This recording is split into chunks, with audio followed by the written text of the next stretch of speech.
কক্সবাজারের রামুর ঐতিহাসিক রাঙ্কুট বনাশ্রম বৌদ্ধবিহার পরিদর্শন করেছেন অন্তর্বর্তীকালীন সরকারের ধর্ম বিষয়ক উপদেষ্টা ডক্টর আ.ফ.ম খালিদ হোসেন। সোমবার ১৭ ফেব্রুয়ারি দুপুর ২টা ৩০-এর দিকে উপদেষ্টা রামুর রাঙ্কুট বনাশ্রম বিহারে পৌঁছালে ফুলিল অভ্যর্থনা জানান বিহারের অধ্যক্ষ কেশরী জ্যোতি সেন মহাথেরো সহ স্থানীয় বৌদ্ধ নেতৃবৃন্দ। ধর্মোপদেষ্টা রাঙ্কুট বৌদ্ধবিহার, রাঙ্কুট পদ্মবিনা ঝুলন্ত সেতু, মিরাক্কেল গার্ডেন সহ বিহারের বিভিন্ন স্থাপনা ঘুরে ঘুরে দেখেন এবং বিহারের ধর্মীয় গুরু সহ সংশ্লিষ্টদের সাথে মতবিনিময় করেন।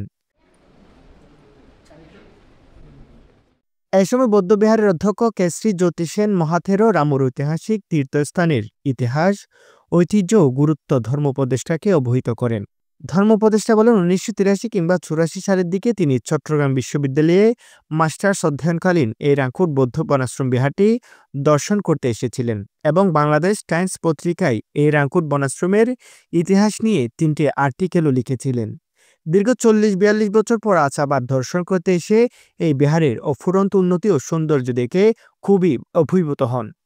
তিনি ঐতিহাসিক এ প্রতিষ্ঠানের উন্নয়নের অনুদানের প্রতিশ্রুতি দেন। পরে তিনি তীর্থস্থানের পরিদর্শন বহিতে সংক্ষিপ্ত মন্তব্য লিপিবদ্ধ করেন। এতে তিনি লিখেন, আজ সরকারি সফরের অংশ হিসেবে ঐতিহাসিক রাঙ্কুট বনাশ্রম তীর্থস্থান পরিদর্শন করি।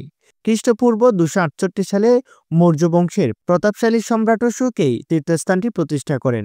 আমার পরিদর্শনকালে তীর্থস্থানটির বড় ভান্তে জ্যোতিষের মহাতের উপস্থিত ছিলেন।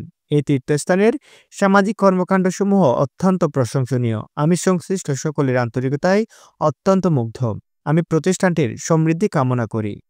পরিদর্শনকালে উপদেষ্টার একান্ত সচিব সাদেক আহমদ, রামু উপজেলা নির্বাহী অফিসার মোহাম্মদ রাশিদুল ইসলাম, রামু থানার ওসি তদন্ত শেখ ফরিদ, কক্সবাজার জেলা ইমাম সমিতির সভাপতি আব্দুল খালেক নিজামী, রামু প্রবাসী কল্যাণ সংস্থা মক্কা, রামু শাখার প্রতিষ্ঠাতা সাধারণ সম্পাদক এস মাহমুদ হোসেন সহ প্রশাসনের কর্মকর্তারা উপস্থিত ছিলেন।